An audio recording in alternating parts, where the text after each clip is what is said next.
읽었던 본문의 말씀으로 성전 청소 좀 합시다 라는 제목으로 하나님 말씀을 전하도록 하겠습니다. 사람도 마찬가지이지만 우리 하나님에게는 여러 가지 속성들이 있습니다. 여러 가지 특성들이 있습니다.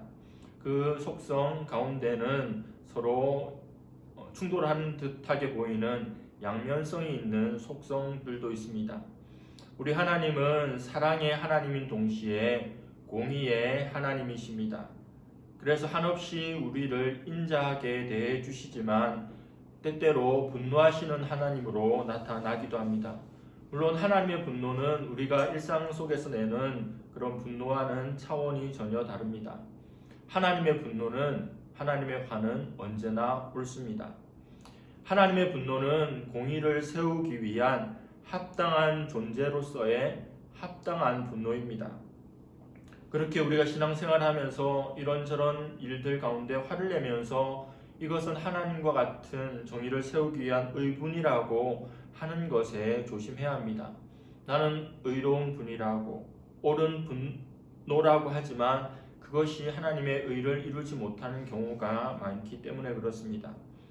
오늘 본문은 예수님께서 유월절 명절을 앞두고 예루살렘 성전을 방문하시는 장면을 우리에게 말씀합니다. 그런데 이제껏 볼 수 없었던 예수님의 너무도 분노하는 모습이 오늘 본문 속에 나타납니다. 당시 유대인들은 예루살렘 성전에서 제사를 드릴 때 흠없고 정결한 짐승으로 하나님 앞에 희생 제물을 드려야 했습니다. 그러나 먼 지방에서부터 오는 그런 자들을 위해서 그들이 짐승을 멀리서부터 가져오기가 쉽지 않기 때문에 그들의 편의를 도모하기 위해서 성전 안에서 그들이 구입할 수 있도록 동물을 판매하였습니다. 순례자들, 먼 곳에서 제사를 드리기 위해서 온 사람들을 위해서 그들의 편의를 위해 제공된 일이긴 하지만 이것이 점차 악용되기 시작합니다. 짐승의 값이 터무니없이 높여받는 폭리를 취하는 일들이 일어났습니다.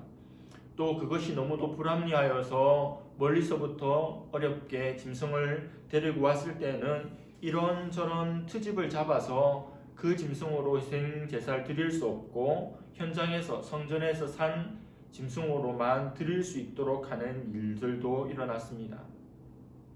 또 당시에 유대 남자들은 성전세를 내야 하는데 반세겔을 납부하도록 되어 있습니다. 만 20세 이상 남자들에게 해당되는 일입니다.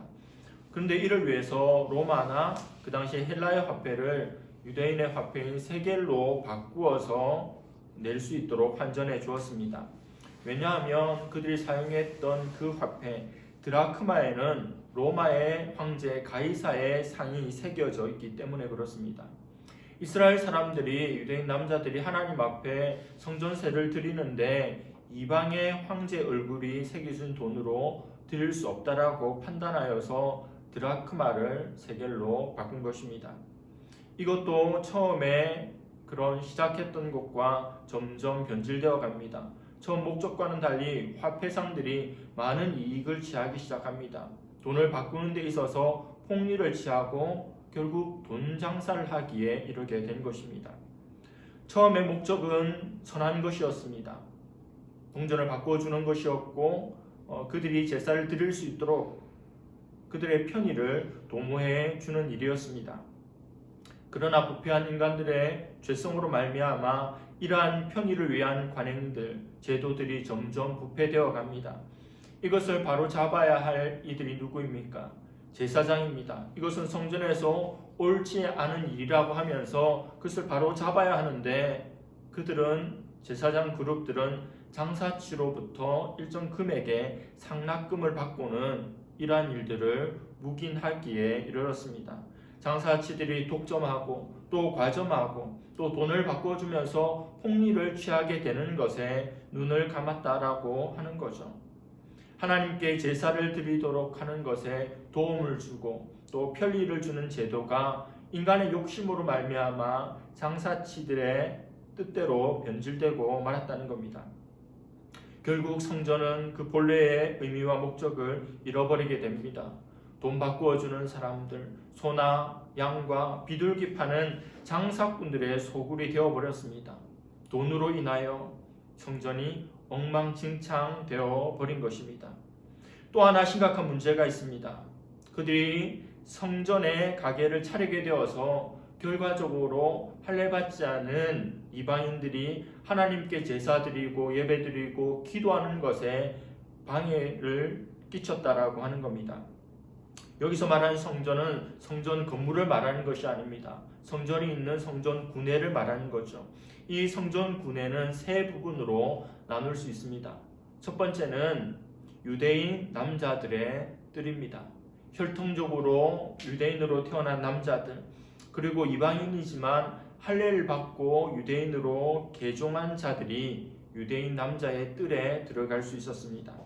두 번째 부분은 유대인 여자의 뜰입니다.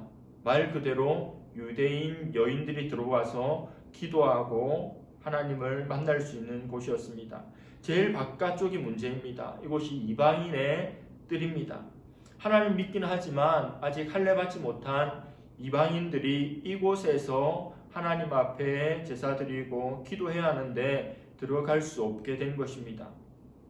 유대인 장사치들이 바로 그 성전의 바깥쪽에 위치한 이방인의 뜰을 장사하는 장소로, 또 돈 바꾸는 장소로 만들어 버려서 이방인이 그곳에서 기도할 수도 제사도 드릴 수 없을 지경이 된 것입니다. 짐승들을 팔고 환전을 하고 또 그러므로 말미암아 이방인들이 기도할 수 없게 된 이 상황들을 예수님께서는 보시고는 극도로 분노하십니다. 그래서 성전을 청소하십니다. 성전을 정화하십니다. 본래의 목적을 이루어 가시는 거죠. 채찍으로 노끈을 만드셔서 장사꾼들을 내어 쫓으십니다. 그리고 한정상들의 돈도 쏟아 버리십니다. 동물들은 여기저기 뛰어다니며 울부짖었을 겁니다. 또 돈을 바꾸기를 원했던 사람들은 땅에 떨어진 돈을 줍느라 정신이 없었겠죠. 예수님께서는 뭐라고 말씀하십니까? 내 아버지 집을 장사하는 집으로 만들지 말라고 강하게 경고하십니다. 예수님의 분노는 어디에서 온 것입니까? 하나님을 향한 열정으로부터 온 것입니다. 하나님의 뜻을 이루고자 하는 열정이 오늘 분노로 드러나게 되는 것이죠. 그만큼 하나님의 뜻을 이루기를 원했고 또 하나님을 사랑하는 마음들이 있었기에 이러한 불의에 대해서 예수님께서는 너무도 단호한 모습을 보이시며 행동하셨던 겁니다. 우리에게도 이런 불의를 보면서 안타까워하는 마음과 또 분노하는 마음들이 있어야 할 것입니다. 우리 예수님의 성품은 온유하신 성품인데 아니 왜 이렇게 화를 내시지? 온유하신 예수님께서 그렇지 않습니다. 온유라고 하는 것은 분노해야 할 때 분노하는 그런 성품까지를 말하는 것입니다. 그냥 무슨 일이 있어도 사람이 좋고 묻기만 하는 존재가 온유한 존재가 아닙니다. 때로는 화낼 수 있고 때로는 분노할 수 있는 것이 바로 온유인데 오늘 예수님께서 보이신 이 모습을 보면서 예수님 정말로 온유하신 분이군요 할 수 있어야 하는 거죠. 그 온유하신 그 예수님의 성품을 우리는 닮아야 합니다. 오늘 말씀을 통해서 이 사건을 통해서 우리는 한 두 가지 정도의 적용점을 발견할 수 있습니다. 첫 번째, 교회는 예배를 회복해야 한다는 것입니다. 하나님을 영화롭게 하는 것, 하나님을 만나는 것, 하나님께 헌신하는 것, 하나님께 드리는 것이 예배의 본질입니다. 교회가 또 성도가 너무 편의만을 추구하다 보면 예배의 본질을 잃어버릴 수 있음을 우리는 알아야 합니다. 코로나가 2년째 계속되고 있습니다. 지금까지 한 번도 경험해보지 못한 일들을 우리는 날마다 경험합니다. 이전에 없었던 비대면 예배라는 것이 생겼고 여기저기 줌으로 또 유튜브로 예배를 드립니다. 이런 예배가 처음 시작되었을 때 대부분 성도들의 마음이 어땠습니까? 교회에 가고 싶지만 갈 수 없고 제한되어 있는 것으로 인하여 집에서 TV로 예배를 드리는 것으로 인하여 안타까워했습니다. 속히 이 일이 지나가기를 바랬습니다. 그리고 사람들이 목사님이 보이지 않지만 잘 차려입고 반듯하게 하나님 앞에 중심으로 예배를 드리지 않았습니까? 그러나 많은 세월이 지난 지금은 어떻습니까? 우리의 마음과 우리의 자세들이 많이 흐트러지지는 않았는지 돌아보기를 원합니다. 그리고 이제 대면 예배가 50%로 확대되고 있고 또 예전처럼 완전히 회복될 날이 곧 다가올 것입니다. 많은 전문가들이 이야기합니다. 예배가 회복되어도 예전처럼 100% 예배를 드릴 수 있어도 한 20%의 성도들은 다시 교회로 돌아오지 않을 것이라고 전망합니다. 그야말로 가난한 성도가 폭발적으로 늘게 될 것이라는 분석을 내놓고 있습니다. 그들은 본질을 이야기합니다. 영이신 하나님 앞에 내가 예배 드리면 되지라고 이야기합니다.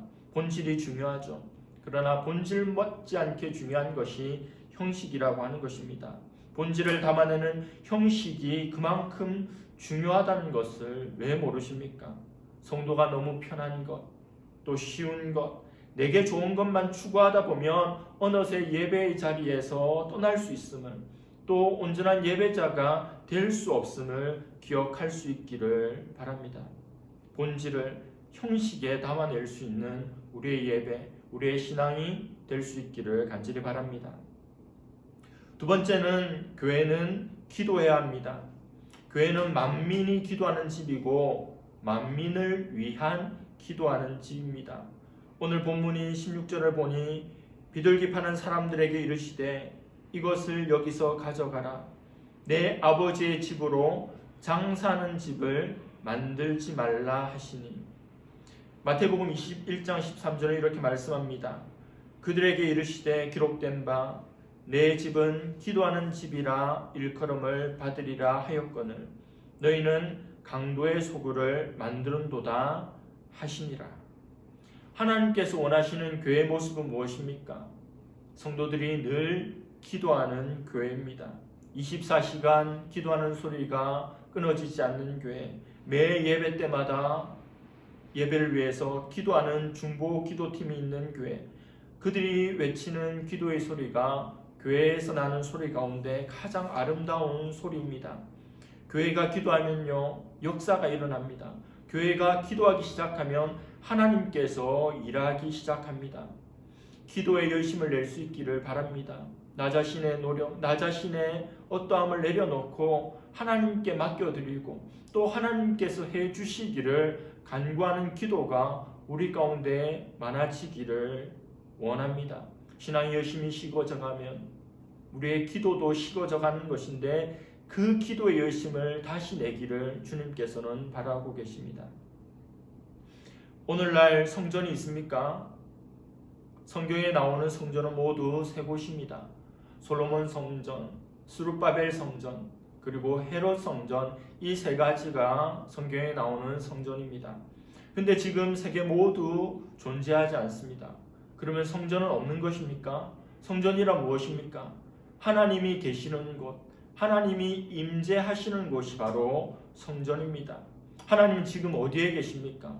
하나님은 지금 이곳에 계시고 우리 마음속에 들어와 계십니다. 그래서 우리 몸을 성전 삼으신 거죠. 고린도전서 3장 16절은 이렇게 말씀합니다. 너희는 너희가 하나님의 성전인 것과 하나님의 성령이 너희 안에 계시는 것을 알지 못하느냐. 우리가 성전입니다. 하나님께서 우리 속에 들어와 계시기 때문에 우리가 가는 곳곳마다 우리는 움직이는 성전, 움직이는 교회가 되는 것입니다. 이것을 잊지 않기를 바랍니다. 로버트 멍어가 쓴 내 마음 그리스도의 집이라는 책이 있습니다. 예수님께서 우리 속에 들어와 사신다라고 하는 것을 기초로 하여서 쓰여진 그런 책입니다. 이 책에 보면 집이 나오고 집 안에 여러 공간들이 나옵니다. 서재, 주방, 거실, 작업실, 오락실, 침실, 벽장 등이 그것입니다. 이 모든 공간들에 예수님의 통치가 있고 예수님이 거하실 때 우리가 진정 행복한 삶을 살 수 있다라고 하는 것을 이 책은 말해줍니다. 비교적 노출이 쉽게 되는 거실이라든지 서재라든지 또 이런 곳들은 오픈하고 주님께 내어드리기가 크게 어렵지 않습니다.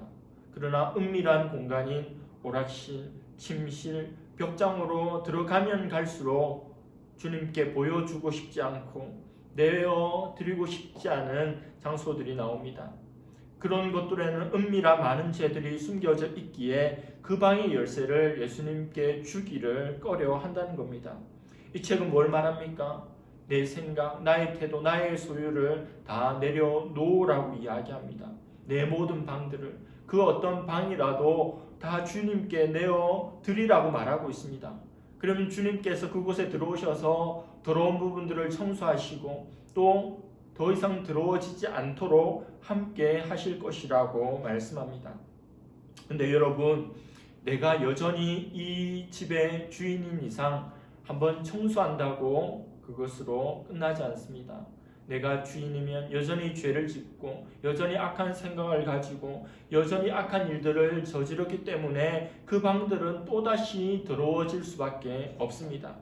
책은 정답을 이야기합니다. 어떻게 하면 이 문제를 해결할 수 있을까요? 책이 말하는 정답은 나의 집을, 나의 집 안에 있는 모든 공간을 주님께 그냥 내어드리라고 하는 겁니다.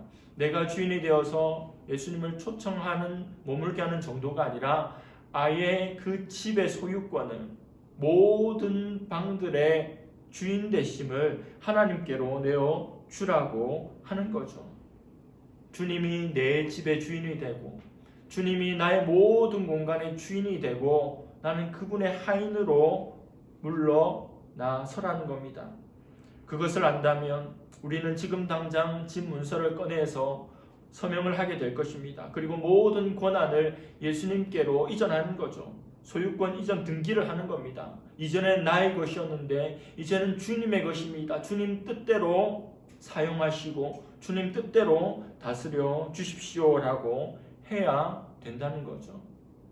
그럴 때 진정한 성도의 행복이 시작되기에 미루지 말고 지금 당장 그 일을 하라는 겁니다. 여러분, 주님께 내어드리지 못한 내 마음에 그런 은밀한 방이 있습니까? 내 마음속에 은밀한 죄가 있습니까? 그 공간이 있습니까? 모든 것들은 주님께 드릴 수 있고 또 주님께서 없애주시기를 바라며 내어드릴 수 있지만 이것만은 되지 않는다라고 하는 부분들이 있습니까? 주님께서는 오랫동안 기다리고 계시고 주님께서는 그것조차도 소유하고 통치하고 하기를 원하심을 잊지 않기를 바랍니다. 주님께서 들어오셔서 다 청소하시도록 모든 것을 내어드릴 수 있는 우리가 되기를 원합니다. 여러분, 누군가의 집을 방문하였을 때 또 그 집에서 하룻밤 잘 때 마음이 편하지 않고 좀 불편한 그런 곳들이 있죠.